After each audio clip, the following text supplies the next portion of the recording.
Hey guys, thank you so much for stopping by this cozy corner of the internet before heading off to sleep. Tonight's story is a timeless epic, gently retold to lull your mind and calm your spirit.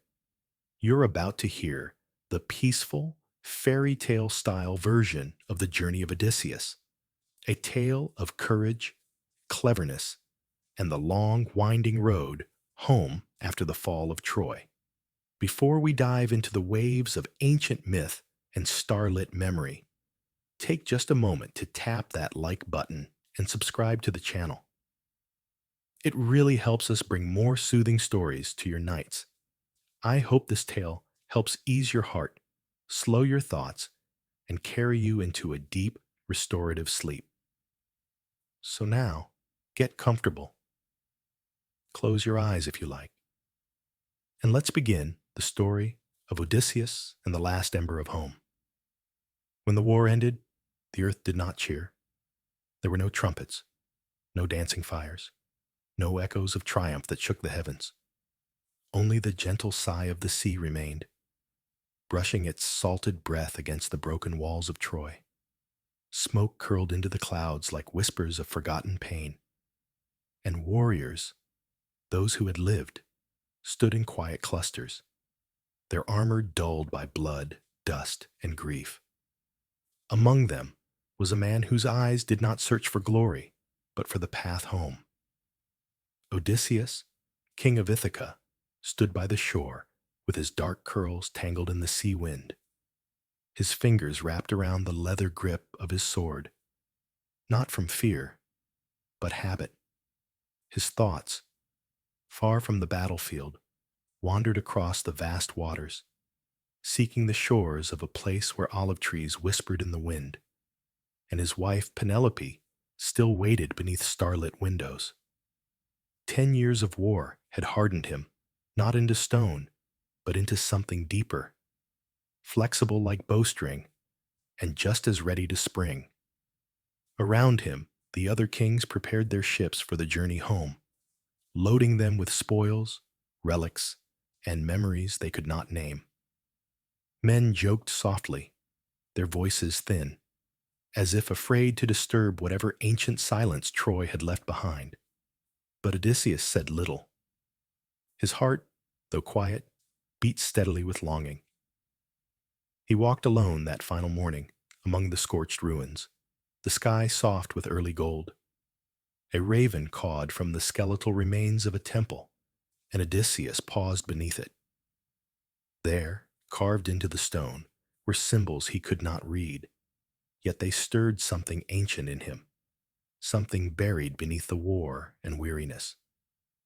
Behind him, Eurylochus approached, his oldest companion and loyal second.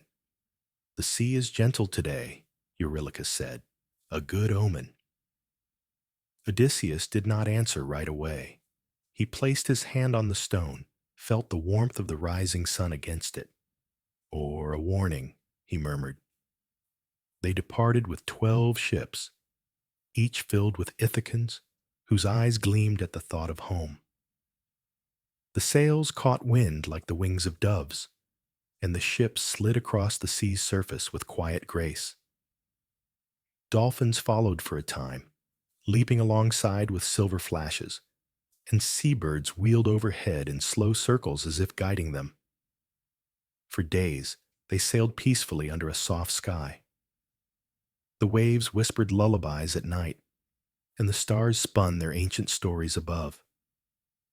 Odysseus would sit at the prow after sunset, his fingers resting on the smooth wood of his ship, eyes always on the horizon.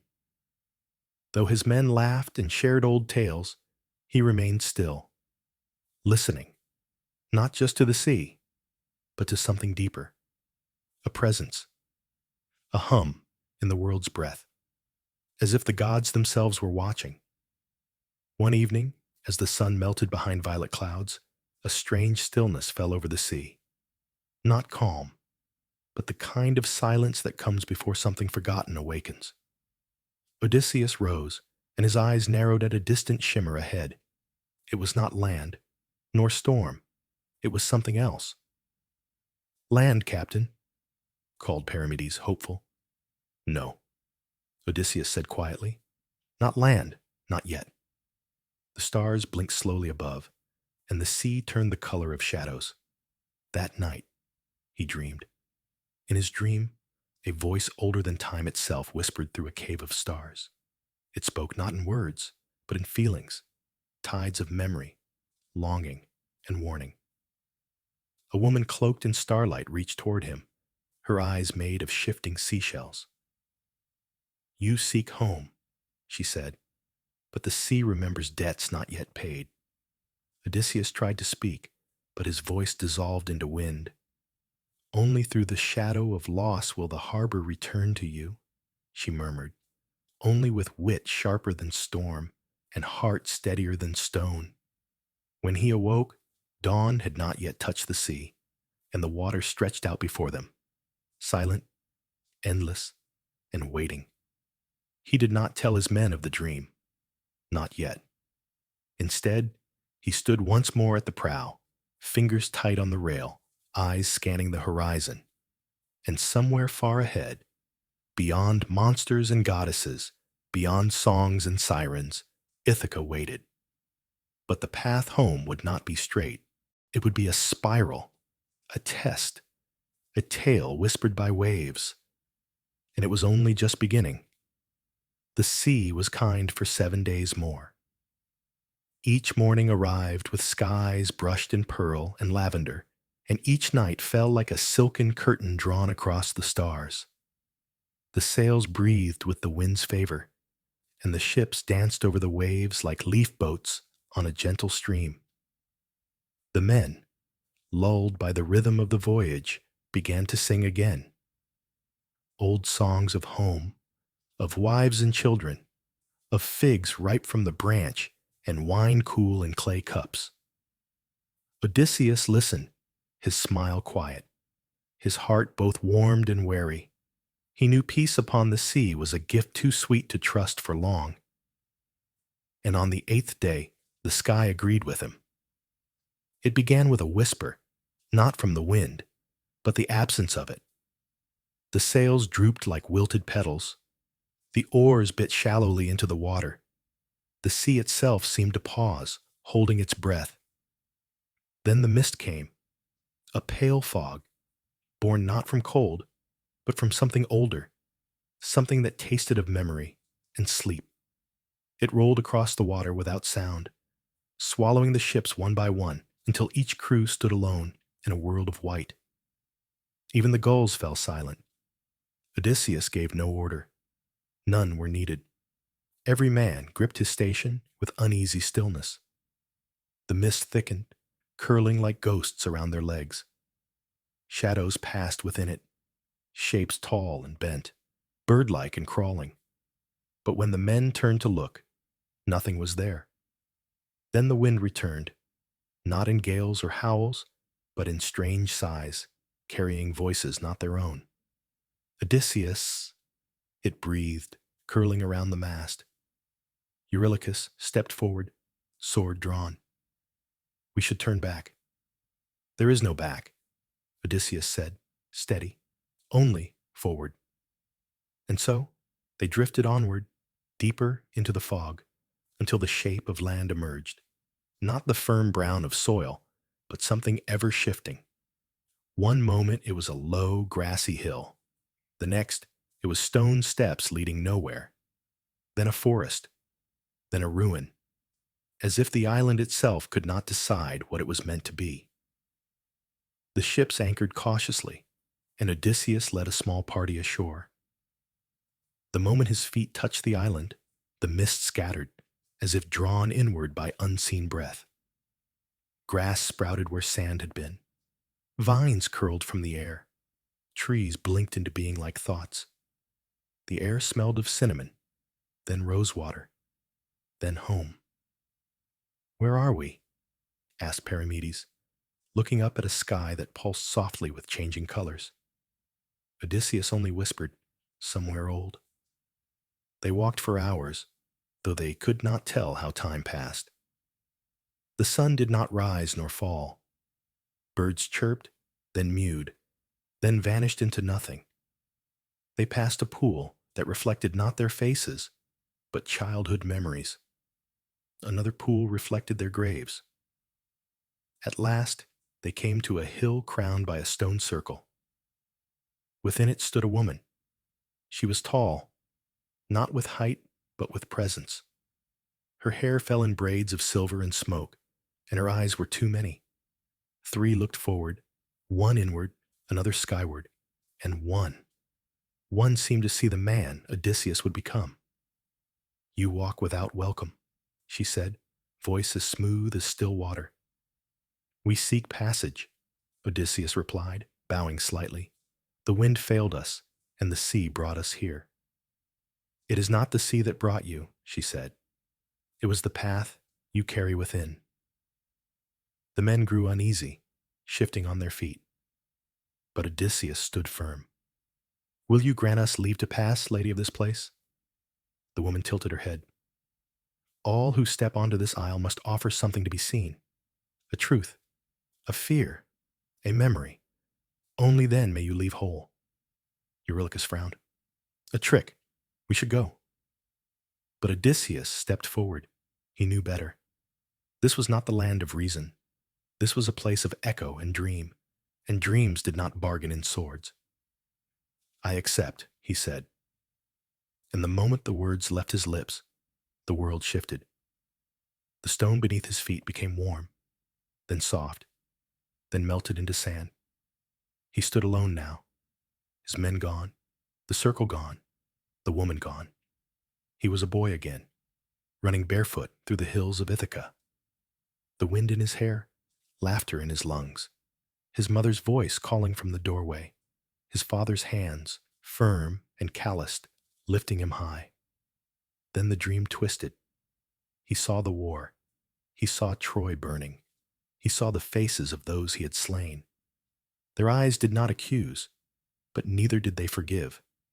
He saw Penelope, alone in her bed, her hands clutching a shawl that no longer carried his scent. He saw Telemachus, their son, grown tall without his voice. And then he saw the sea, not calm, not cruel, but endless, stretching far beyond stars, as if to say, "This is the weight you carry, and still you choose to return." Odysseus fell to his knees. "I do," he whispered. And the island listened. When he opened his eyes, he stood once more in the circle of stone, the woman watching him. "You may pass," she said. The mist lifted.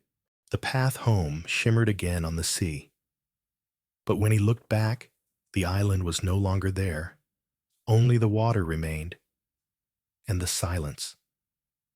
Days passed again in soft rhythm. The sea, having once more embraced them, breathed gently beneath the ships. It was as if the strange island had never existed, yet its memory clung to the men like the salt in their clothes. They did not speak of it, not out of fear, but reverence. Some things, after all, are meant to be carried in silence. Odysseus often stood at the stern, eyes trailing the wake, where water folded gently behind them like pages of a book slowly closing. Eurylochus, more restless than most, would walk the length of the deck, glancing often at the sky. "It feels too calm," he muttered once. "Too easy." Odysseus nodded. "The sea is a lullaby before the scream. We must listen closely." The calm lasted until twilight on the 5th day. That evening, as the ships floated through waters darker than usual, a sound began to rise, not from wind or bird, but from beneath. A note, clear and soft, like a flute made of glass. Then another, and another, until a melody swirled through the air so beautiful it made one forget their name. The men froze.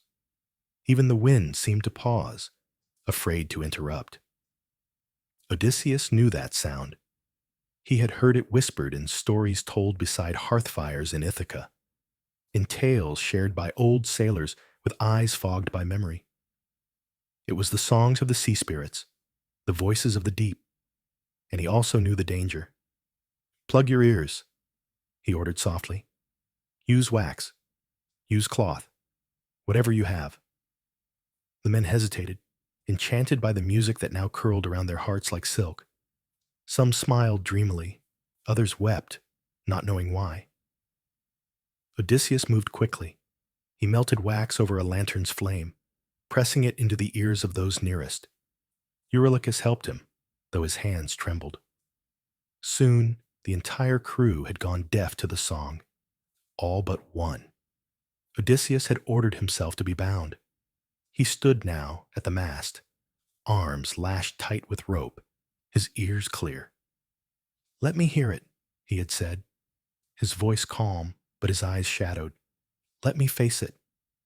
The ship drifted toward the source of the melody, and then they appeared.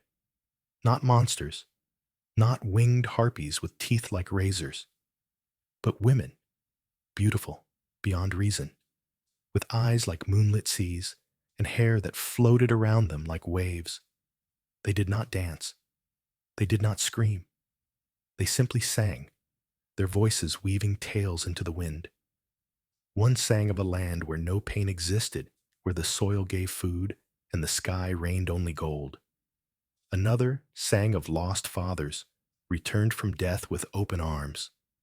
A third sang of Penelope, his Penelope, waiting in a home that had already forgotten him. Odysseus strained against the ropes. He cried out, begged to be released. The song wrapped around his mind, pulling memories from deep within him and feeding them back as dreams. He saw Ithaca just beyond the mist. He saw his son running into his arms. He screamed, but his crew did not hear him. Their ears were sealed, their eyes fixed forward. The ship sailed past the singers, and slowly the melody faded. When Odysseus awoke, the ropes had dug deep into his skin. His breath came in shallow waves, and his vision swam with stars. Eurylochus stood beside him, cutting the bindings. "You heard it?" he asked. Odysseus nodded, voice hoarse. "Yes." "And?" "It was not real," he whispered, "but God's help me. I wanted it to be." They said no more that night, but the sea, as if moved by his suffering, offered stillness once again. The stars blinked above, and the moon laid a gentle path across the water. The men returned to their routines, eating salted fish, patching sails, cleaning blades dulled not by blood, but by salt and time. Yet Odysseus changed. He no longer stood at the prow. Instead, he sat quietly near the oarsmen, listening not to the waves, but to the quiet between them. The space where songs used to be, the place where memory ends and longing begins. And when sleep finally came to him, it came not as dreams, but as the hush of deep water, lapping slowly against the edge of a wooden hull, waiting, always waiting.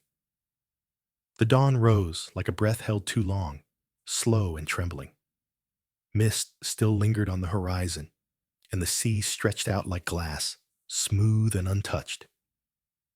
The ships moved gently now, guided not by sails nor oars, but by something older, an invisible hand that nudged them eastward, ever eastward, toward a point they could not yet name.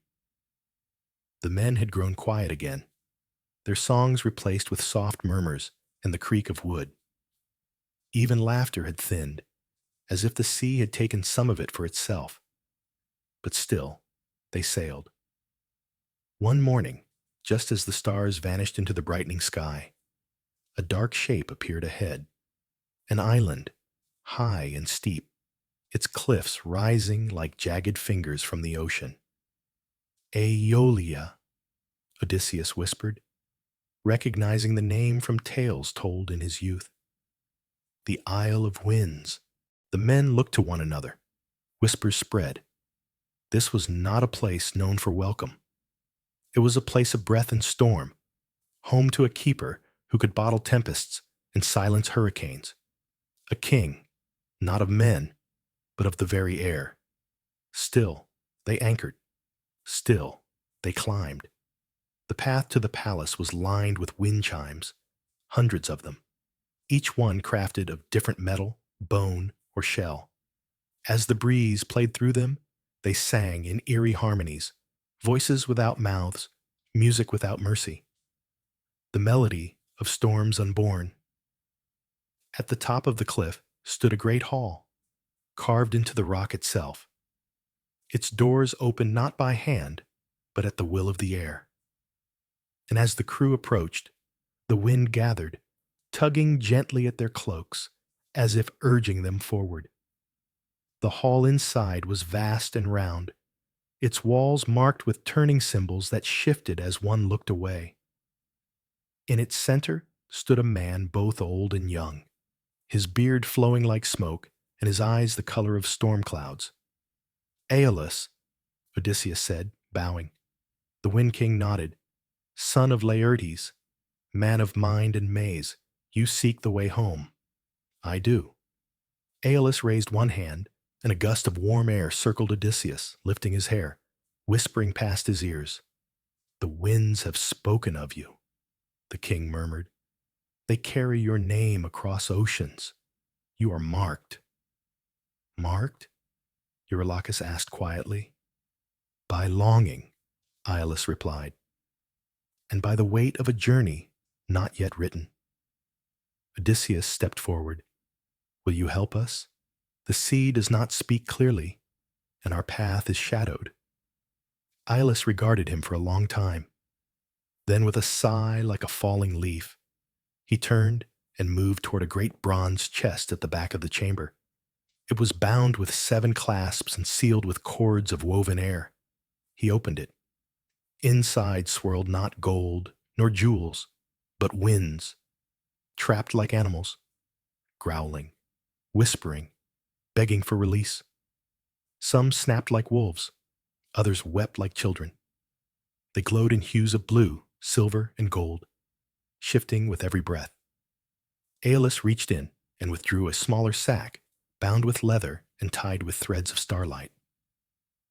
"This," he said, offering it to Odysseus, "contains every wind but one, the west wind, which I have loosed to carry you home.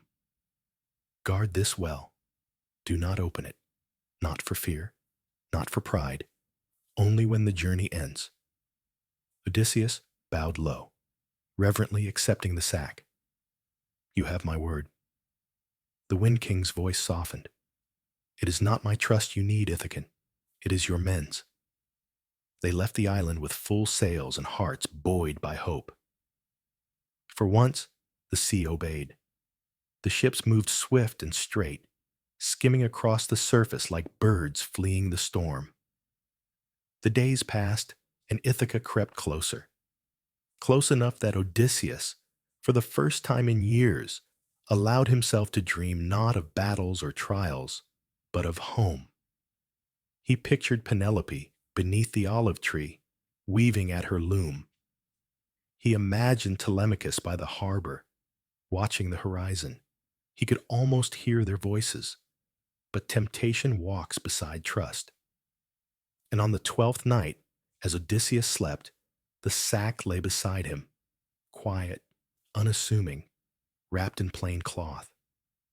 Curiosity stirred among the crew. "They say it holds treasure," whispered one sailor. "Gold, perhaps. Jewels given by kings. But he keeps it hidden," said another. "He sleeps with it beneath his hand, like a miser guarding coin." Eurylochus, who had stood beside Odysseus for years, said nothing, but his silence was not reassurance. That night, as stars wheeled overhead and Odysseus dreamed of home, the sack was untied. Not all the way, just enough. The sky split. 1,000 winds screamed from the bag, wild and furious, coiling into the sails like serpents. The ships lurched. The sea rose in great heaving walls. Lightning cracked across a sky that had moments before been kind. The west wind was swallowed whole. Odysseus woke to chaos. By dawn, they were once again lost. The island of Aeolus was gone. The winds were scattered, and the sea, unchained, carried them backward into the wide, waiting unknown. Odysseus said nothing. He did not curse his men. He did not weep. He simply stood at the prow, the empty sack clenched in his hand, and looked out at the churning horizon. He would begin again, as he always would, as he must. The storm had long passed, but its memory clung to the sea like bruises on skin. The ships, once proud and fast, now drifted slowly, their sails torn, their men quiet. The wind was fickle again, curling and twisting without reason, as if unsure whether to help or hinder. Odysseus stood at the prow of his ship, silent as always, his eyes tracing the low swell of the waves. Behind him, the crew moved with cautious hands, patching, mending, rowing when the wind fell still. They did not speak of the sack, nor of the night it had been opened. Shame sat heavy in their bones, and guilt weighed on their glances. They passed unfamiliar islands, strange silhouettes rising from the sea like half-remembered dreams. One held cliffs that sang when the tide struck them. Another glowed faintly at night, as though fireflies had woven their homes into the very stones. But it was on the 13th day that they saw the land that would not let them pass in silence.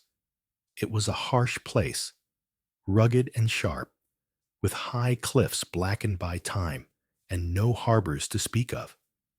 The water near its shore churned oddly, as if it recoiled from the land itself. "We should keep sailing," Eurylochus murmured. Odysseus squinted toward the heights. "We've little food, little fresh water. We must try." Reluctantly, the men guided the ships toward a jagged inlet. They anchored with difficulty, their ropes tied to sharp rocks instead of friendly docks. The shore offered little in the way of comfort, just coarse sand, gnarled trees, and silence. But farther inland, beyond the ridge of broken stone, smoke curled lazily into the sky. "Someone lives here," said Paramedes. "Or something," muttered another. Odysseus chose 12 of his strongest men and left the rest to guard the ships. Armed with swords and spears, the party climbed the rocky slope and descended into a wide valley veiled in unnatural stillness. There, nestled in a grove of olive trees twisted by salt and wind, stood a great cave. Its mouth was tall enough to swallow a ship whole. Bones, animal and otherwise, littered the path leading to it. A scent drifted from within. Sour milk, old blood, smoke. Still, Odysseus pressed forward. The cave was not dark. Sunlight poured through a hole in the ceiling, illuminating a rough interior where shelves carved into stone held baskets of cheese, amphorae of wine, and heaps of dried meat. A herd of fat sheep bleated in the back, enclosed by a crude stone wall. "Strange," said Eurylochus, eyeing the food. "A home, but no hearth?" "Or the hearth walks," said Odysseus, gaze narrowing. Too late, they heard the thud of approaching footsteps, slow and earth-shaking, like the march of a waking mountain. The cave's entrance darkened as a massive figure stepped inside. He was monstrous, twice the height of a man, with arms thick as tree trunks and skin like weathered leather. But what made him truly unnatural was his face, where a single eye sat in the center of his brow, wide and unblinking. A cyclops. The creature grunted, sniffing the air. His great nostrils flared. "Strangers," he growled, his voice like the groaning of stone. "Little mice in my den." Odysseus stepped forward, careful and calm. "We are travelers, blown from our path by storms. We seek only food and rest. We offer gifts in return, as is the law of the gods." The Cyclops laughed, a deep, grating sound. "Your gods mean nothing to me. I am Polyphemus, "Son of Poseidon, I make my own laws." And before any could react, he lunged. Two men were caught in his grasp like dolls. He slammed them against the cave floor, once, twice, then dropped them into his mouth with sickening ease. The rest scattered, swords drawn. But Polyphemus was too massive, too quick in the small space. He rolled a boulder across the cave's entrance, sealing them in with a sound like thunder. Night fell, and fear settled into the men's bones like frost. Odysseus, though grim, did not lose himself to panic. He studied the Cyclops, watched his movements, his habits. He counted the sheep, the stones, the cracks in the walls. His mind, always turning, searched for a way not just to survive, but to win. In the deepest part of the night, while Polyphemus snored like a rumbling hill, Odysseus whispered to his men, "We cannot fight him head on, but we can trick him." He pointed to a long olive branch in the corner, weathered and straight. "We carve it, sharpen it, hide it, wait." And so they worked in silence, the firelight flickering over their sweating faces as they shaped the spear. When it was done, they hid it beneath dung and straw. The next morning, Odysseus approached the Cyclops with a flask of wine. "A gift," he said, "to thank you for hospitality." Polyphemus snatched it greedily. He drank deep, then deeper still, until his eye grew glassy and his limbs slack. "What is your name, little mouse?" he slurred. Odysseus smiled gently. "No man," he replied. Polyphemus laughed until he slept, and when the cave grew still, Odysseus gave the signal. 4 men lifted the great spear, its tip glowing red from the fire. With one cry, they plunged it into the Cyclops' eye. The roar that followed shook the cave to its core. Polyphemus thrashed, screaming, calling for help. But when other Cyclopes arrived, they heard only madness. "Who blinded you?" they shouted from outside. "No man," he bellowed. And so they left him. Odysseus and his men escaped by clinging to the bellies of the sheep, slipping out at dawn beneath the blind giant's groping hands. When they reached the ships, they rowed hard, hearts pounding. And though Odysseus knew it was unwise, he could not help himself. He stood at the stern, cupped his hands to the wind, and shouted back, "Tell your father it was Odysseus of Ithaca who tricked you," the Cyclops screamed. The sea shuddered, and far beneath the waves, a god stirred from slumber. The winds did not forgive. After the Cyclops, the sea turned spiteful. Waves rising where none had stirred, clouds churning where the sky had once been silk. The men rowed more than they sailed, and even Odysseus, firm in his resolve, felt the wear upon his bones. For days they saw nothing but sky and sea, circling each other like 2 tired gods. The food dwindled, the wine soured, their laughter vanished, left behind like a sandal in the sand. And then, on the 12th morning, an island rose from the mist, draped in velvet fog and birdsong. It was beautiful, not in the way of Troy's golden towers or Ithaca's green hills, but in the way a dream is beautiful, half remembered and full of longing. Trees bowed with fruit, wildflowers spilled over mossy stones. The air smelled of honey and mint. "A gift," murmured Perimedes. "At last, a gift." But Odysseus narrowed his eyes. "Or a test." Still, they anchored. Cautiously, Odysseus sent a group of 20 men to scout the island, led by his second-in-command, Eurylochus. They followed a winding path through the trees, where sunlight filtered through branches like golden lace. Hours passed. No sound returned. Odysseus waited at the shore, eyes never leaving the woods. He did not eat. He did not speak. Finally, Eurylochus returned, alone, pale, sweating. "They're gone," he whispered. "All of them." "What happened?" "There was a house," he said. "A hall made of polished stone and vines. A woman stood there, beautiful, radiant. She welcomed us, offered wine, meats, sweetbread. The others entered. I stayed outside." His voice dropped. "And then they changed." "Changed?" "Into pigs." The word fell like a stone into the sea of silence. Odysseus rose. "Where is this house?"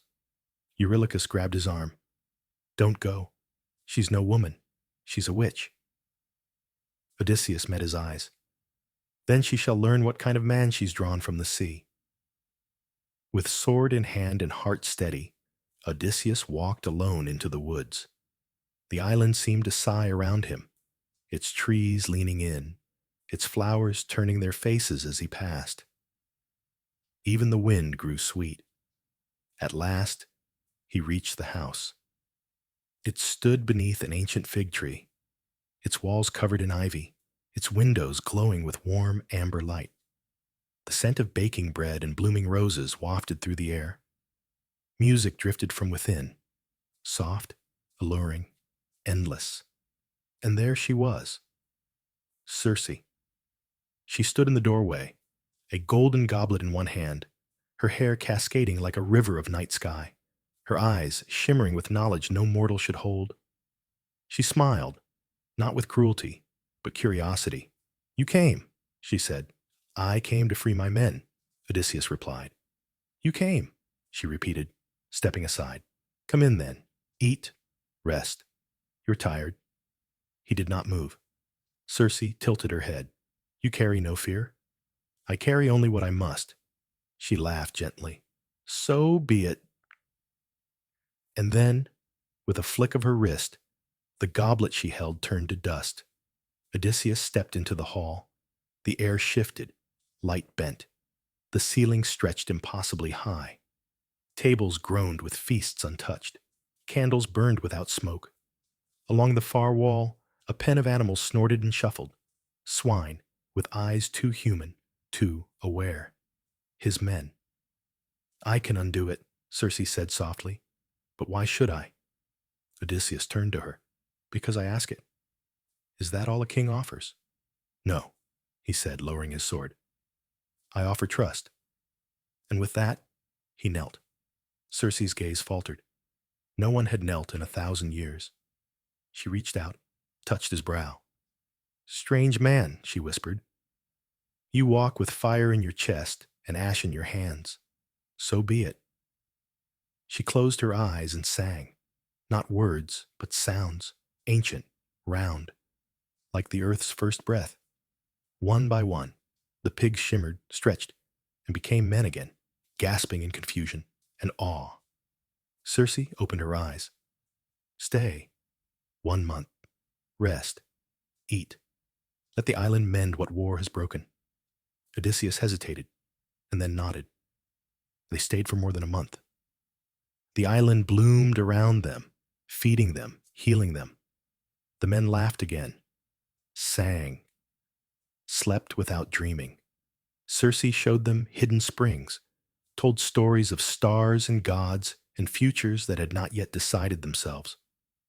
But Odysseus never truly slept. At night, he would sit beside Circe in the candlelight, her long fingers tracing maps on the table, his eyes always on the sea beyond. "You do not belong to rest," she said once. "I belong to Ithaca." "Even if it forgets you?" He looked at her. "I will remember enough for both of us." At last, Circe offered her help. "There are trials still waiting," she warned. "The dead will call you. The sea will open its mouth. Monsters will dance in narrow straits. But I will guide you." She handed him a vial of liquid light. "Pour this over your oar when you near the edge of the world. It will wake what sleeps, and perhaps it will let you pass." He took it gently. "Thank you." She did not smile. "If you live, remember me, not as a witch, but as a woman who once wished you would stay." He did not answer. And at dawn, they left. The sails caught wind once more, and the island faded into the mist as if it had never been. Only the scent of roses lingered, and one vial of light, warm against his chest. The winds carried them farther than they had ever gone before, beyond the songs of gulls, beyond the whispers of dolphins, beyond the memory of land itself. The sky grew heavier with each passing day, not darker, but older, as if they sailed not only through water, but time. Even the stars above seemed stranger, dimmer, like ancient eyes watching from another world. Odysseus kept to himself, clutching the vial Circe had given him. Its glow had softened, now only a faint shimmer pulsing against his chest, like the heartbeat of a sleeping god. At night, he stood at the prow while his men slept, listening to the sea. But it no longer spoke in waves and winds. It whispered in unfamiliar tongues, names he had never heard, stories he could almost understand. Then came the cold, not the biting kind that stings the fingers, but a deeper chill, a quiet frost that crept into the breath, the bones, the soul. The water lost its color. It no longer reflected the sky. It became a mirror without memory. "We are close," Odysseus said. Eurylochus stood beside him. "To what?" "To where no oar should ever dip." The next morning, the crew awoke to find the world had turned gray. No wind, no sun, no scent of salt or bird or breeze, just a flat, silent sea and a low sky that hung like wool over their heads. Following Circe's instructions, Odysseus had the men row slowly toward the edge of a forgotten land. No trees, no cliffs, no harbor. Just black soil and a faint trail of smoke rising from somewhere deep inland. He poured the glowing vial over his oar. For a moment, nothing happened. Then the sea sighed. A long, low exhale, as though the earth itself had breathed them in. They anchored in the shallows and stepped onto the shore, boots sinking into cold mud. The silence was total. Even their footsteps made no sound. "This is madness," whispered Perimedes. "This is memory," Odysseus replied. "Every soul leaves footprints here."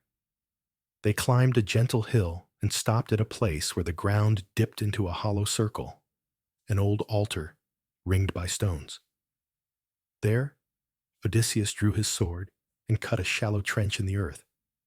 From a wineskin, he poured honey, milk, and black blood into the trench, gifts for the dead. His voice was steady as he called out, "Come, shades of the past! Come, ancient ones! I seek Tiresias, prophet of Thebes. Hear me." The wind returned, just a little, just enough to stir the edges of the trench. And then the shadows came, not as ghosts, not as wailing specters, but as shapes, faces, people. They stepped from the mist, silent and slow, their eyes like smoke and memory. Odysseus knelt. Among them came his mother, Anticlea, her hair still tied in the braid she had worn the day he left. Her smile was sad but warm. "My son," she whispered, though her lips did not move. "Mother," Odysseus breathed, reaching out, but his hand passed through hers like water. "You live," she said, "and so you must not stay." Tears fell freely down his face. "Is my wife well? My son?" They endure, they wait, but the threads fray. She touched his cheek without touching it. "You must be swift." Then she faded. Others followed, warriors from Troy, kings long dead, faces Odysseus had known in life and lost to fire and blade. Some smiled, some turned away. Then came the prophet, Tiresias, tall, hooded, eyes blind yet burning. He stood at the edge of the trench, sniffed the air, then drank the blood. His voice, when it came, was the crackle of dying stars. "You seek home, son of Laertes." "Yes," Odysseus said, kneeling again. Tell me how. Not by map, not by muscle, but by mind. Then speak. Tiresias's face darkened. Your path is broken. Your men will betray. The sea will rage. The god of the earth watches you now with thunder in his bones. Poseidon. Yes, the Cyclops was his child. You named yourself too loudly. Odysseus bowed his head. Then what must I do? Endure. That cannot be all. You must pass the sirens, Tiresias said. Their song will peel the mind from the soul. You must hear them, and yet not fall. Odysseus nodded. I will bind myself. You must sail between the beasts, Tiresias continued. Scylla, with 6 heads and a scream like shattering bone. Charybdis, the whirlpool that drinks the sea. You must choose between them, and lose. Lose. Some cannot be saved. Not all will return. Odysseus's heart tightened. And when you return home, the prophet said at last, you must return as no king. You must return as a beggar. Only then can the story end. Odysseus bowed lower. I accept it. The prophet placed a hand over the trench. Then go. The shadows turned. The fog thickened. And one by one, the dead vanished. When Odysseus opened his eyes, the sun had broken through the clouds. The sea shimmered once more, and somewhere, far behind the waking world, the dead watched, silent, still, and patient, waiting for him to keep his word. The wind returned, but it was no longer kind. It drove the ship swiftly, yes, but with a force that felt impatient, as if the sea itself grew weary of their journey. The water beneath them hissed against the hull, and the sky above grew lower with each passing hour. Even the clouds had changed shape, long twisting streaks like the tails of beasts. Odysseus stood at the helm, Circe's words and Tiresias's warnings playing in his mind like distant thunder. Ahead waited the sirens, and beyond them, 2 monsters, Scylla and Charybdis, guardians of a narrow pass that had swallowed 1,000 ships and left no bones to tell the tale. The men felt it too. They whispered less now, laughed only in short bursts. Some tied charms around their necks, others whispered old prayers. None dared speak of what lay ahead. As they neared the sirens' waters, Odysseus gathered his crew. We sail through danger, he said plainly. You will not hear it, but I will. He held up beeswax and passed it around. Stuff your ears, all of you. They obeyed without question, tamping the wax deep until the world fell silent. Then, without hesitation, Odysseus handed his rope to Eurylochus. Bind me to the mast, he ordered. Tight.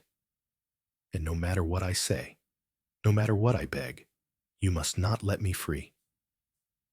Eurylochus nodded grimly and worked the ropes with a sailor's precision, looping them again and again, until Odysseus could barely move. And then they sailed into the stillness. The sea went silent, glassy and unmoving.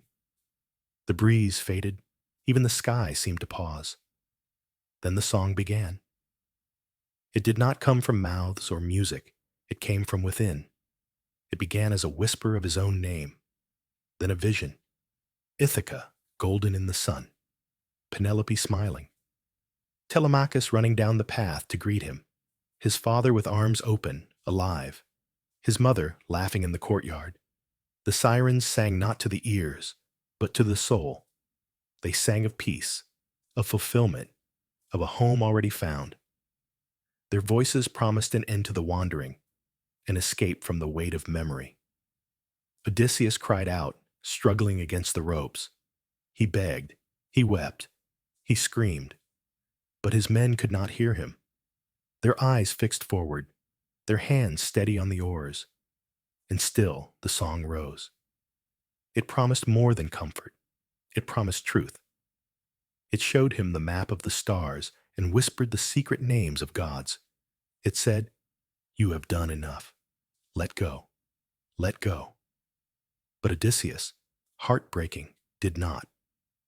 The ship passed the Siren's Isle, the rocky cliffs fading into mist. The song dimmed, then vanished altogether, like a dream slipping from memory.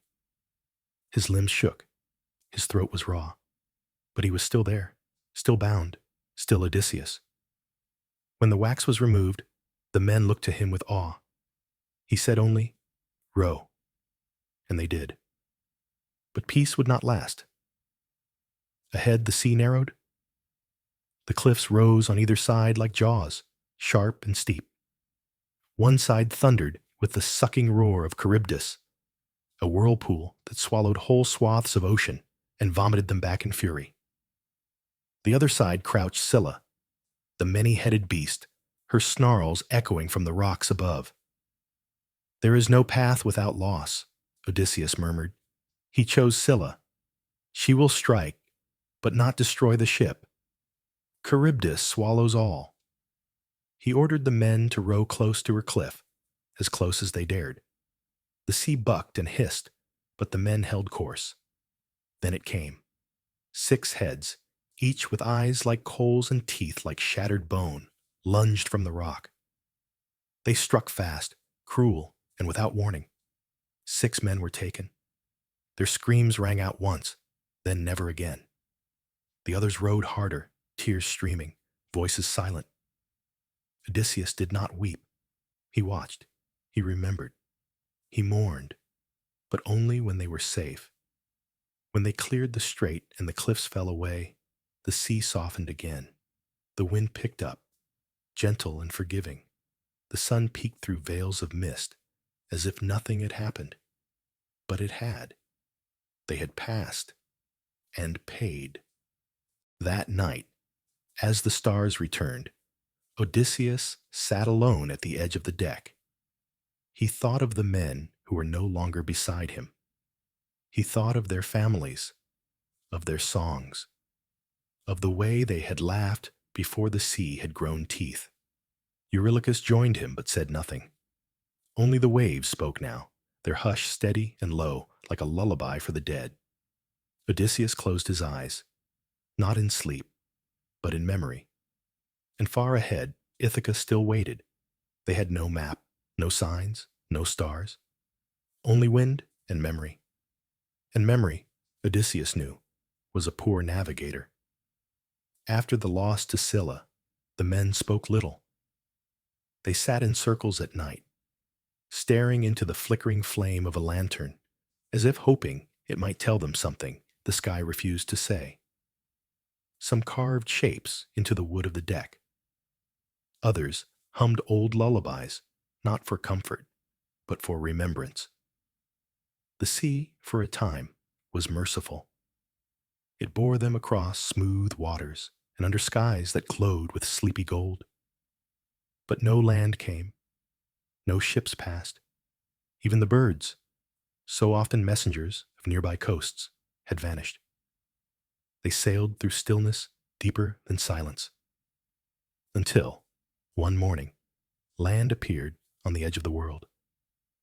Not bright, nor green, but pale. The island looked almost unfinished, its hills too smooth, its trees too still, its cliffs soft around the edges like a dream half-shaped. The sun shone overhead, but its light did not touch the island. The shadows beneath the trees were too long. The air was warm, but carried no scent. "We shouldn't stay long," Eurylochus muttered. "No," Odysseus agreed, "but we need rest. And water." They disembarked with caution. The sand beneath their feet was fine and gray, not quite ash, not quite earth. The tide whispered without rhythm, and the wind seemed to carry no direction. They followed a path into the island's interior, passing trees with leaves like silver coins. Flowers bloomed in odd colors: pale blue, pearl white, green the shade of old bone. There were no insects, no birdsong, only the distant rustle of wind through branches that didn't move. And then they found the people. They were beautiful. Their skin glowed with health. Their robes shimmered with woven light. They stood beneath the boughs of a strange fig tree, smiling gently, eyes half lidded as if caught in the sweetness of a dream. One of them stepped forward, a woman with dark braids and lips the color of coral. "Travelers," she said, "you've come to the land of ease." Odysseus bowed politely. "We seek only a moment of rest." "You are welcome," she said. "Come, eat, drink, forget." The word tugged strangely at his ear. "Forget?" She smiled. "The sea is cruel. War is worse. Here you may lay down the burdens, just for a while." Behind her, platters of food were set upon low tables. Bread that steamed softly, fruit so ripe it seemed to glow, wine dark as pomegranate seeds. The crew stared, hesitant, and then slowly they stepped forward. One bite, one sip. Their shoulders slackened, their breath deepened, their eyes dulled, but not with pain, with peace. "Captain," said Perimedes softly, his mouth full of honeyed grain, "we could stay. Just a day, just a little longer." Odysseus watched the others as they sat on woven cushions and leaned into the embrace of this place, this peace. He looked at the woman again, her smile unwavering. Then he looked to the sky. It had not changed. The sun had not moved, not even an inch. "How long have you lived here?" he asked. The woman tilted her head. "What is long? How many days?" "There are no days," she replied, eyes soft. "Only now." Odysseus stepped back. "No," he said. "This is not rest. This is forgetting." He called to his men. "Stand up. We leave." But they did not rise. "We're safe here," murmured another. "Penelope would want me safe." Odysseus felt his heart tighten. He could almost believe it. The air was so gentle, the food so kind. Even the voices in his head, those that once spoke of duty, of Ithaca, of longing, had gone quiet. He knelt beside Eurylochus, whose eyes had grown glassy.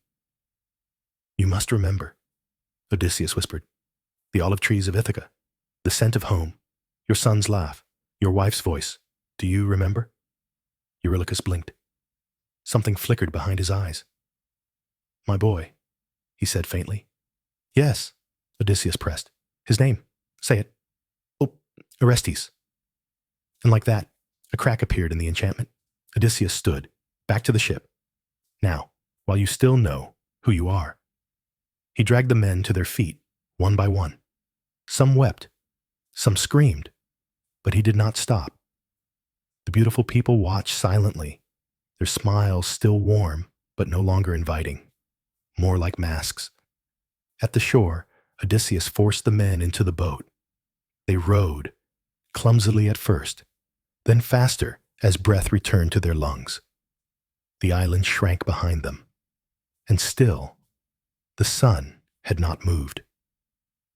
Only when they passed beyond its shadow did time resume. The breeze returned, the waves found rhythm, and one by one, the men looked to Odysseus, not with anger, but with gratitude. He had stolen them back from forgetting.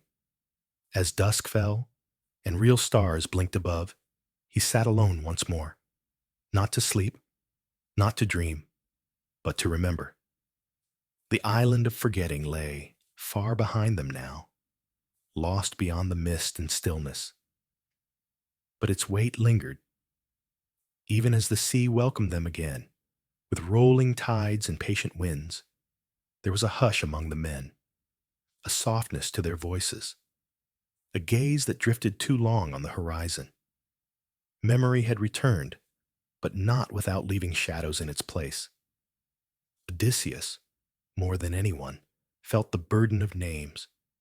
He remembered what the sirens had sung, what the dead had whispered, what Circe had warned, and in each of those warnings he was called not only Odysseus, but other names, names shaped by what he had done, by who he had become.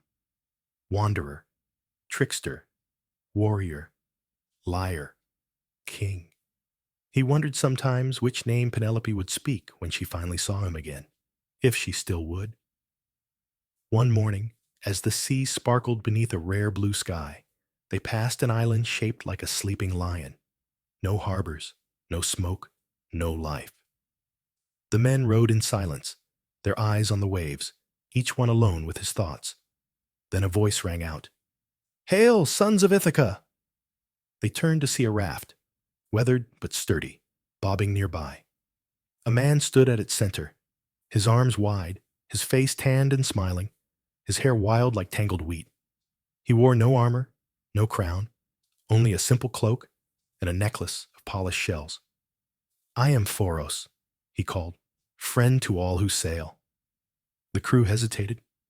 Odysseus narrowed his eyes. "What do you want, Phoros?" The man grinned. "Only to share a tale." He leapt from his raft and swam with ease toward their ship. The crew pulled him aboard, dripping and barefoot, but radiating ease. "I bring no harm," Phoros said, bowing. "Only stories." "We have no time for stories," Eurylochus said flatly. But Odysseus tilted his head. "Sometimes stories are warnings." Phoros smiled at that. "Then you'll enjoy mine." The men gathered loosely, drawn by something in his voice, a warmth, a rhythm, the way he made silence feel like the breath between verses. "I once knew a man," Phoros began, "who sailed far, like you. He fought in wars. He loved deeply. He spoke wisely, but lied easily. And when the gods gave him a name, he wore it like armor. When mortals gave him titles, he wore them like masks." Some of the men shifted uneasily. "He was clever," Phoros continued, "but not always kind. And so, as he wandered, he became a stranger to himself, until one day he met a child who asked, 'Who are you?' And he could not answer." Phoros looked at Odysseus. "Do you know what he did?" Odysseus said nothing. Phoros leaned forward. He threw all his names into the sea, every title, every story, every lie, and he sailed on, nameless. And finally, he found home. The deck was silent. Then Odysseus spoke. "Did his home know him?" Phoros blinked. Number, but he knew it. A gust of wind stirred the sails. The sea sighed beneath them. Without a word, Phoros stood, bowed again, and dove back into the water. When the crew looked over the side, the raft was gone. "He was a trick," muttered Eurylochus. "Or a truth," said Odysseus quietly. That night, Odysseus took out a small satchel from beneath his cloak. Inside were pieces of his journey, a chipped coin from Troy, a splinter of wood from his first ship, the ring his father had given him as a boy. One by one, he set them on the deck. Then slowly, he returned them to the sea. "Farewell, Odysseus the warrior," he murmured. "Farewell, Odysseus the liar. Farewell, Odysseus the clever." He looked to the stars and whispered, "Let me find Odysseus the true." The sea grew still again, but it was not the stillness of peace. It was the kind that comes before a question mark. And for Odysseus, that question echoed louder with each sunrise.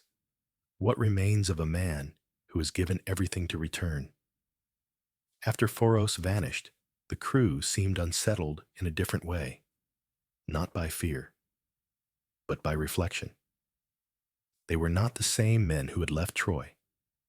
Each carried ghosts now, some visible, some hidden beneath sunburned skin and salt-stiff beards. And though they still followed Odysseus, there was something quiet in their steps, something questioning. The sea did not offer answers. Instead, it brought clouds. On the third day since the meeting with Phoros, the sky turned the color of bruised fruit. Thunder rolled far off, too low to be certain, and yet every man felt it coming. That evening, the water began to tremble. Odysseus stood at the bow, eyes narrowed at the horizon. The storm didn't rush. It lingered, circled, waited. as if deciding whether to strike or pass. "Should we change course?" Eurylochus asked, his voice low. Odysseus didn't answer right away. "No," he said finally. "Some storms you can outrun, others you must let through you." That night, the wind came alive, not in bursts, but in waves, as if the sky were breathing deeper and deeper until it could no longer hold its breath. Then with a roar, the storm opened. Rain struck the sea like stones from the gods. Lightning cracked across the heavens, illuminating the ships like ghosts in a child's nightmare. The sails thrashed, the oars snapped, voices were swallowed by wind. Odysseus shouted commands, though few could hear him. Still, the men obeyed by instinct, tying ropes, bailing water, bracing the mast. They had survived so much. How could a storm break them now? But it was not just the sea that turned against them. It was something older. The water churned with fury, yes, but beneath it was rage, the kind that did not come from weather, but from will. Poseidon. The name hung in Odysseus's thoughts like a blade. "This is the price," he thought. "The name I gave to the Cyclops echoes still." The storm did not relent. All night it howled, bending the ships near to breaking. Waves as tall as cliffs crashed down. At times, the sea and sky were one. At times, there was no sky at all. Then in the deepest part of the night, the ship cracked. The mast groaned, splintered, and collapsed in a shower of wood and rope. The deck tilted. Men were thrown. The hull screamed under the weight of water. Odysseus was flung into the sea. He sank. Not fast, but slowly, as though the ocean had chosen not to drown him, but to hold him. Down there, in the quiet where even thunder could not follow, Odysseus drifted with his arms outstretched. His eyes opened, and in the dark, he saw nothing. No Ithaca, no stars, no gods, only the weight of every promise he had made. He thought of Penelope, waiting with her loom and thread, weaving and unweaving days like prayers. He thought of Telemachus, a child grown tall in his absence, learning to carry a name without knowing the man behind it. He thought of his men, still struggling above, and suddenly he moved. With a kick, he surged upward, not guided by sight, but by will. He broke the surface with a gasp, the rain still pounding his face. Around him, wreckage floated. Voices called. The ship was broken, but not lost. One by one, he found the others, clinging to planks, to ropes, to each other. They had survived, battered, but breathing. When dawn finally broke, it came without warmth, only light, enough to see the pieces, enough to begin again. The storm had passed, and something inside Odysseus had passed with it. Later, as they drifted in silence, using what little remained of their oars to guide themselves toward the shape of a distant shore, Eurylochus sat beside Odysseus, eyes bloodshot and voice hoarse. "We won't make it to Ithaca," he said. "We will," Odysseus replied, voice steady.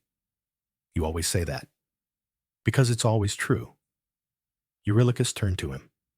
"And what will we be when we get there?" Odysseus looked down at his hands, scraped, raw, trembling slightly. "I don't know," he admitted, "but we'll be there." The answer wasn't comfort. It wasn't hope. It was something quieter. A promise that didn't glitter, but endured.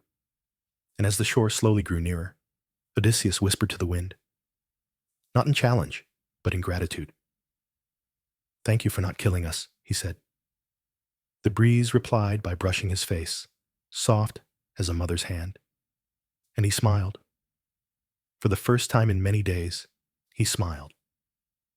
The shoreline rose like a mirage, gentle, green, and wrapped in golden mist. No jagged cliffs, no ominous fog, no monsters lurking in shadows. It welcomed them like a memory. The last of the ship limped into the shallows, half a hull, no sail, and just enough strength left in the oars to kiss the sand. They disembarked in silence. Their feet touched land with reverence, like it might disappear if they were too loud. The beach was warm beneath their skin. Soft waves whispered against the shore, and birds, real birds, sang in the treetops. "Where are we?" asked Perimedes, voice hushed. "I don't know," Odysseus answered, "but it is not home." Even so, the island offered rest. The forest beyond the beach was full of fruit and clear springs. The trees bowed slightly, as if they understood what it meant to be weary. The sky stayed always blue. The clouds never gathered. The sun lingered just long enough each day and faded gently into cool nights, lit by stars that seemed closer than before. Time passed strangely here. No hunger, no storms, no grief. And then they met her. She came not from the trees or the sea, but from the air itself, as though she had always been there, waiting for them to notice. Her name was Calypso. She was beauty made still, hair like rivers of bronze, eyes like deep wells of amber. She moved as though the world spun to keep pace with her. And when she spoke, it was not a voice, but a tone, soft and endless, like a lullaby without end. "You are far from home," she said to Odysseus. "I have been far from home for a long time. I offer you peace," she said. "Stay here. Eat. Rest. Let the sea forget you." The offer was not seductive. It was sincere. The men accepted it without question. Their bodies craved it. Their souls drank it in. And for a time, even Odysseus allowed himself to breathe without planning the next step. His sword rusted in its sheath. His eyes turned to the sky instead of the horizon. His heart, long clenched, began to loosen. Calypso built him a house of woven vines and smooth stones, beside a stream that sang through the night. She fed him with her hands, told him stories of stars he had never named, and listened when he spoke of home, not as something to escape, but something to mourn.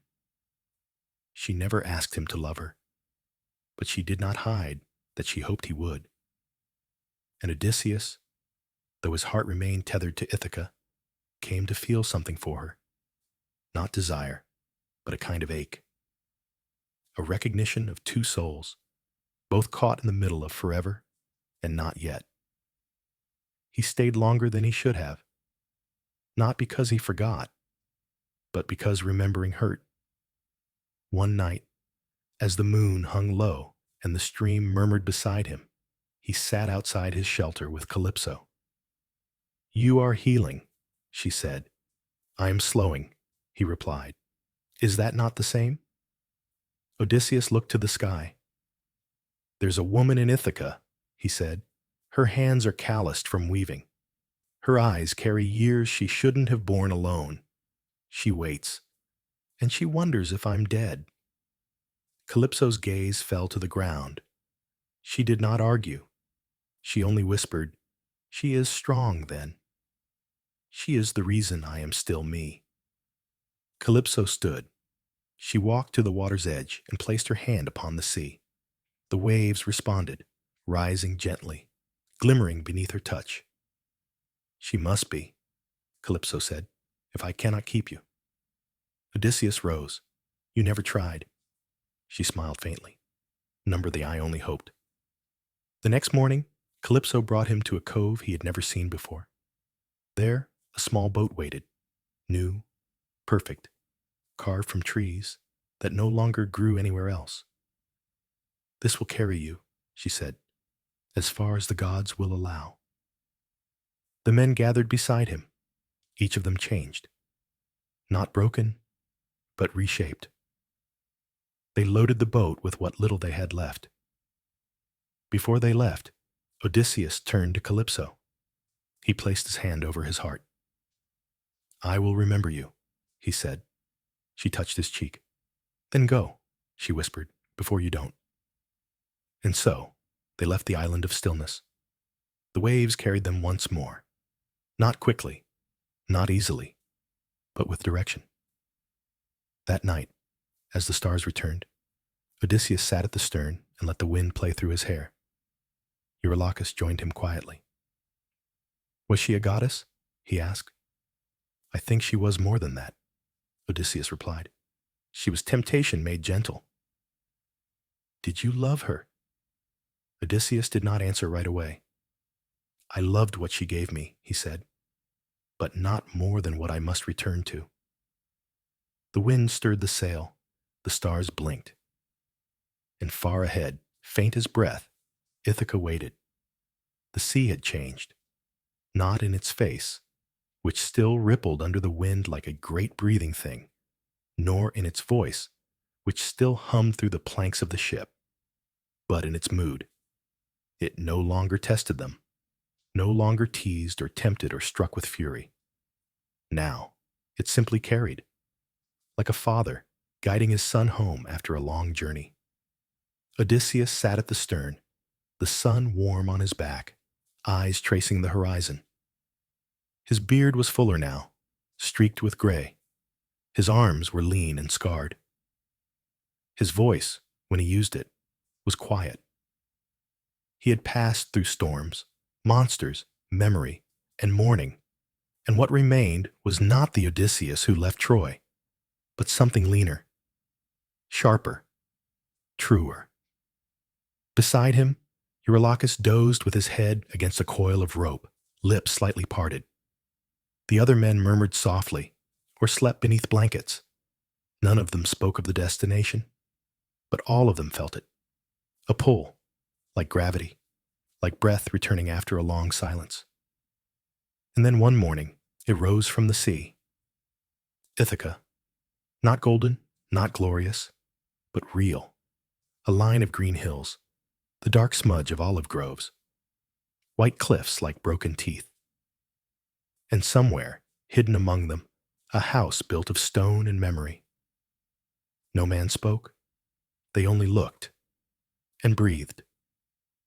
The boat kissed the shore as the tide rose behind them, as if the sea itself wanted to nudge them forward. The men disembarked silently, kneeling one by one to press their hands into the sand. But Odysseus did not go with them. I must go alone, he said. They didn't argue. They understood. He took nothing with him. No sword, no crown, no token of his travels. Only himself. And so it was that Odysseus, king of Ithaca, slayer of monsters, trickster of Troy, climbed the rocky path back to his homeland dressed as a beggar. He wrapped himself in a tattered cloak, smeared his face with ash and dust, and limped beneath the shade of the same trees he had once raced past as a boy. No one recognized him, and that was exactly what he needed. Ithaca had endured in his absence. Children played in the roads. Old women traded herbs and wool in the square. The air still smelled of crushed thyme and sea salt. But his name was no longer spoken in song. His throne had been empty too long, and in that void, others had come. He saw them, men gathered outside his home, lounging in his courtyard, eating from his stores.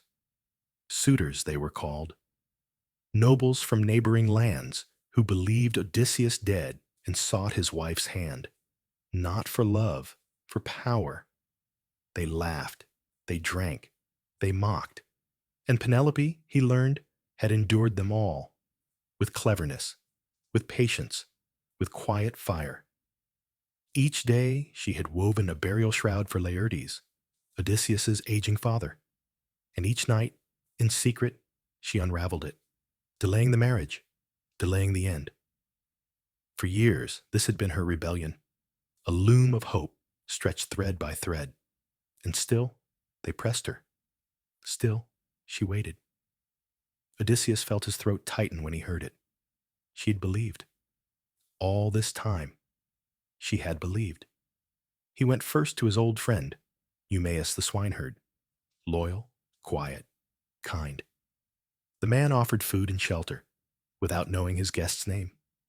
When Odysseus tested him, spinning a tale of a lost wanderer, Eumaeus only shook his head. "The king will return," he said simply. "I feel it in the trees." And Odysseus wept.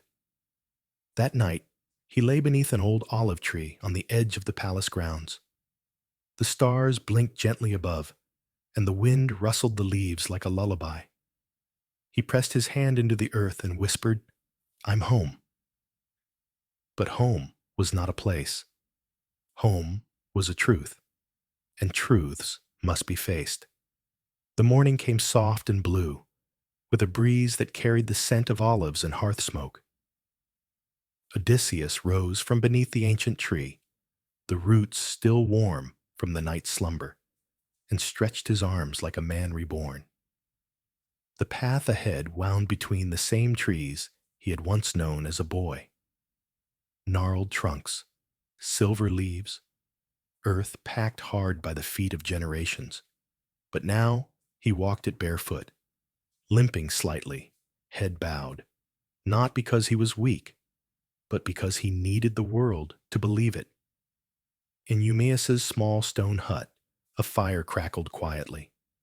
The swineherd was already awake, stirring a pot of lentils with the slow grace of someone who had made peace with routine.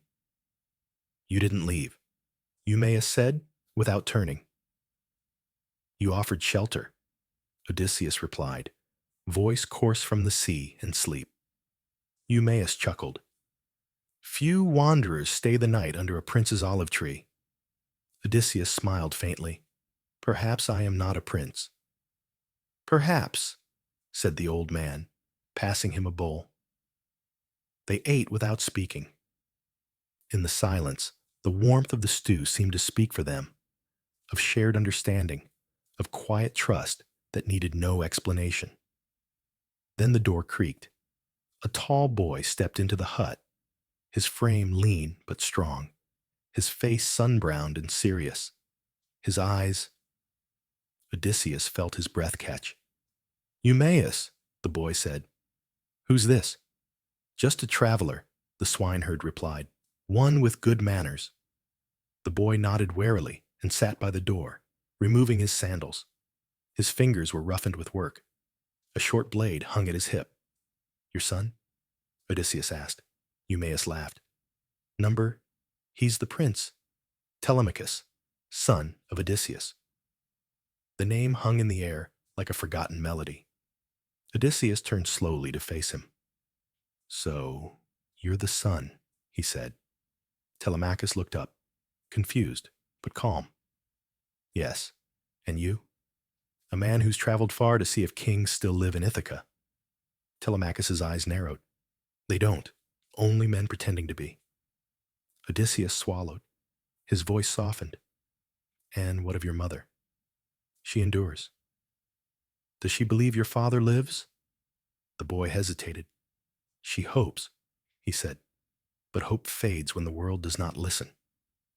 Outside, birds chirped softly in the trees. The wind stirred the curtain of the doorway like a sigh. Eumaeus stood, brushing crumbs from his hands. "I'll tend the pens," he said. "You two talk." And then he was gone. For a long moment, neither father nor son spoke. Then Telemachus said, "You speak strangely." Odysseus smiled. "I've been many men. Each one speaks a little different." "Why come now?" "Because the time is right." Telemachus tilted his head. "You're not just a beggar, are you?" "No," Odysseus said, voice low. "But I needed to see the world through a beggar's eyes before I could come home." He reached into the folds of his cloak and drew out a small token. An old carved seal, once gifted by Laertes, Odysseus's father, etched with the symbol of their line. An olive tree growing from stone. Telemachus's eyes widened. "I've seen that," he whispered, "in my mother's hands." Odysseus nodded. Silence filled the room, heavier than any storm. Then Telemachus stood and knelt before him. "Father," he breathed. Odysseus placed a hand on his son's head, fingers trembling. "My son." The air seemed to shift around them, as if the very walls held their breath in reverence. That evening, they sat together beside the fire while Eumaeus sharpened an old blade in the corner, humming tunelessly. The plan was made without need for command. Odysseus would return to the palace, still disguised, still unknown, and he would wait for the moment the truth could cut deeper than any sword. The next morning, they walked the dusty road together, father, son, and servant, 3 men bound not by power, but by purpose. At the gates of the palace, Telemachus greeted the guards, his presence enough to wave them through. Odysseus followed with a limp and a hood drawn low. The suitors barely looked up as they passed. Inside, the once proud halls of Ithaca echoed with laughter that had grown rotten. Wine stained the stone floors. Bones of feasts past were strewn beneath benches. Men lounged like lions fattened on someone else's kill. And at the end of the hall stood Penelope, still tall, still composed, but older now, not in beauty, but in burden. Her eyes, once quick and playful, now held shadows that flickered like candlelight in a long hallway. She did not see him. Not yet. That would come later. For now, he waited. The moment would arrive soon, when she would announce the challenge of the bow. The bow only one man could string. His bow. Odysseus leaned against a pillar, letting the noise of the hall wash over him. His hands were steady, his breath even, and in his chest the last ember began to glow. The hall was full of noise, laughter, boasting, the scrape of goblets on stone. But under it all, there was a tension that hummed like a string stretched too tight. For today was the day Penelope would choose. She stood beneath the high rafters, her face calm, eyes unreadable. Before her, the bow lay cradled in a wooden chest, long, curved, and polished smooth with use and reverence. It had not been touched in years, not since Odysseus himself had last drawn it. A murmur passed through the room as the suitors gathered, glancing at the bow, some with confidence, others with doubt. The challenge had been made clear. Whoever could string the bow and shoot an arrow cleanly through 12 axe heads lined in a row would win her hand. Penelope spoke softly, but every man leaned in to hear. "This is the bow of Odysseus," she said. "Let it choose the one who is worthy." Odysseus stood at the back, still cloaked in the rags of a wanderer, leaning on a carved staff. His beard tangled, his hands calloused. No one gave him more than a passing glance. Telemachus stood near the dais, his gaze darting often toward the beggar, his mouth pressed into a firm line. Only Eumaeus dared smile. One by one, the suitors stepped forward. The first was young and strong, a man whose arms had known nothing but luxury. He grinned and flexed before lifting the bow, but when he tried to bend it, his face turned red with strain. The wood did not yield. He let out a sharp breath and backed away, muttering about the bow being dry, old, stiff. Another tried, and another. Some fared better than others, but none succeeded. The bow sat quietly, unmoved, as if it knew none of them truly belonged to it. Hours passed. The sun slid across the marble floor. Penelope said nothing, but in her stillness there was sorrow, a sorrow that did not age, a sorrow that waited. Then at last, the beggar spoke. "May I try?" The room fell silent. One of the suitors laughed. You can barely walk." Another spat on the ground. "Will we let every stray dog sniff at the throne now?" Penelope raised her hand. "All are welcome," she said. My lady, even beggars may have stories we do not know, she said gently. And so, Odysseus stepped forward, slowly, deliberately. He approached the bough with reverence, kneeling before it. His fingers, though worn and scarred, moved with surprising familiarity. He ran a thumb along its curve, and something ancient passed through the air, like the hush before a song begins. He lifted it, and the wood did not resist. With ease, he bent the bough, slid the string into place, and pulled it taut. The note it sang was low, strong, and clear. The room went still. Odysseus reached into the quiver and selected a single arrow. He looked at the line of axe heads, 12 in all, set precisely in place. He did not aim long. He did not need to. The arrow flew straight and silent, slicing through each eye of the axe as though drawn by fate itself. When the final ring echoed against the stone, a sound not unlike a bell, Penelope's hand slipped to her chest. The beggar stood tall, and then he dropped the cloak, and there he was, older, weathered, but unmistakably him, Odysseus, king, husband, home. Gasps filled the air. One of the suitors staggered backward, pale. Another reached for a blade, but Telemachus was already moving. From the shadows came Eumaeus, his knife gleaming, and in that moment, father and son stood side by side, one with a bow, one with a sword. Odysseus raised his voice, not in anger, but in calm command. "You who fed at my table," he said, "who drank my wine, who spoke of taking what was not yours, today you meet justice. The battle was swift, not a clash of armies, not a grand siege, but a reckoning. Odysseus did not fight like a hero. He fought like a man who had lost too much to lose again. And when the echoes faded, the hall was quiet once more. Penelope remained standing. She had not wept. She had not run to him.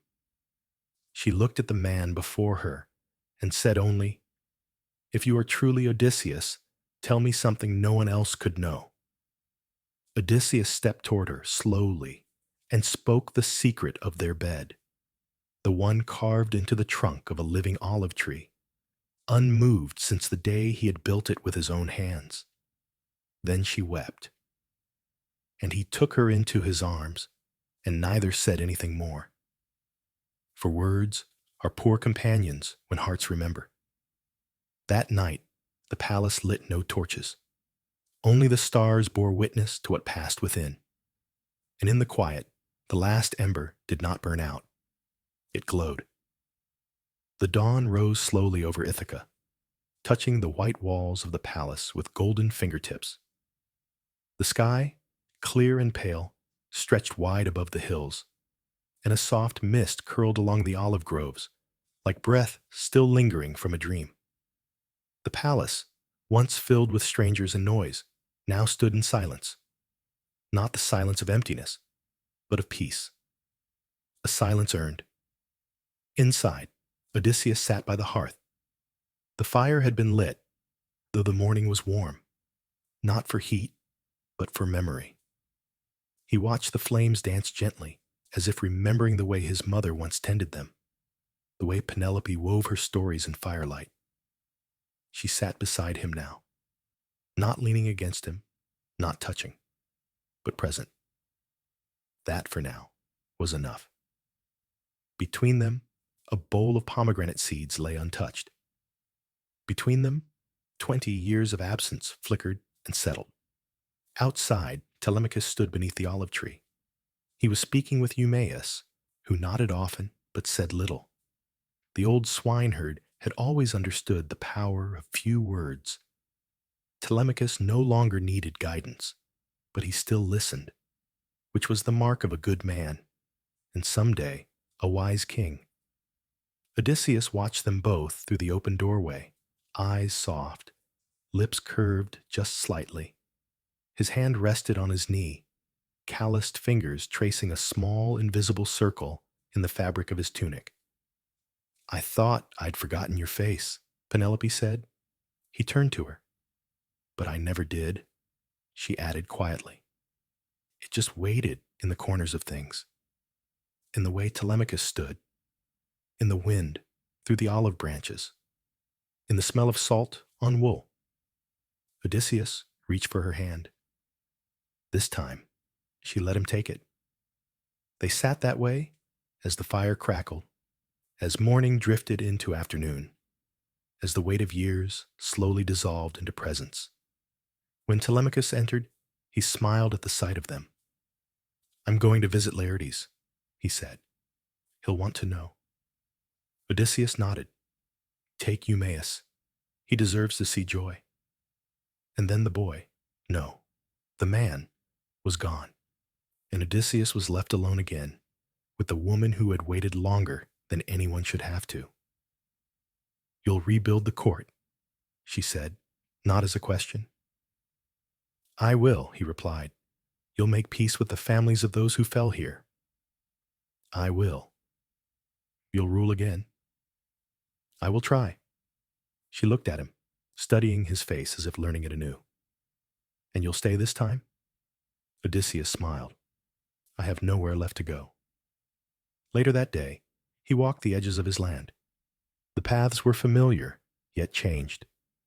The trees older, taller, stones once sharp, now worn smooth. He passed the well where he had caught frogs as a boy, the field where he had learned to throw a spear, the wall he had built with his father before his first beard had grown in. Each step was a homecoming. He stopped at the edge of the cliff overlooking the sea. The waves shimmered below, steady and blue, no longer calling him. He closed his eyes and listened, not to the sea, but to the wind in the grass, the rustle of fig leaves, the distant hum of bees, sounds of the present, of the living. Behind him, someone approached. It was Penelope. She said nothing. She simply took his hand, and they stood together, looking out over the water, not as something to conquer, but as something now left behind. "I had dreams," he said after a time. "I did too," she replied. "Some of them were kind. Most were not." "Do you still dream? Only sometimes?" He turned to her. "And now?" She looked at him fully. "Now I remember." They walked back to the house slowly, hand in hand, like two travelers returning from different paths, meeting not at the start, but where it mattered most, in the middle of what remained. That night, the palace glowed with quiet warmth. Servants moved gently. Laughter returned in soft waves. The courtyard was swept clean. Not for celebration, but for something more sacred. Continuance. The hearth burned low. The rooms breathed again. Odysseus sat with Telemachus beneath the stars, father teaching son the names of constellations he had traced 1,000 times on the waves. But now he pointed not toward beyond, but above, not to find a way home, but to stay anchored in it. And in the distance, the olive tree still stood, unchanged, unmoved, rooted deep into the soil of Ithaca, just like him. And so, the journey comes to an end. After storms and shipwrecks, after monsters and gods, after years of wandering across distant seas and shadowed memories, Odysseus has returned, not as a warrior, not as a king adorned in golden glory, but as a man, weathered, humbled, whole. He did not find his way home through strength alone, but through will, wit, and love. The love of a son who believed, a wife who waited, and a land that never truly let him go. This was never just a story about battles or gods. It was about belonging. It was about how far we will go, not just across oceans, but through doubt, pain, and time, to return to the people and places that hold our heart. And sometimes, It takes losing everything to realize that home was never behind us. It was something we carried all along. If you've stayed with me through this gentle retelling, I want to say from the bottom of my heart, thank you. Thank you for making space for stories like this, for choosing to spend your time here in this quiet moment between waking and dreaming. If this story brought you peace or comfort, or simply helped quiet the world outside for a little while, please consider leaving a like and subscribing to the channel. Your support means the world and helps us bring more stories like this to life. But most of all, I hope you sleep well tonight. Truly, deeply, restfully well. May your dreams carry you on calm waters. May your mind find its harbor. And may your heart, like Odysseus's, finally come home. Thank you again. And from all of us here, good night and sleep deeply.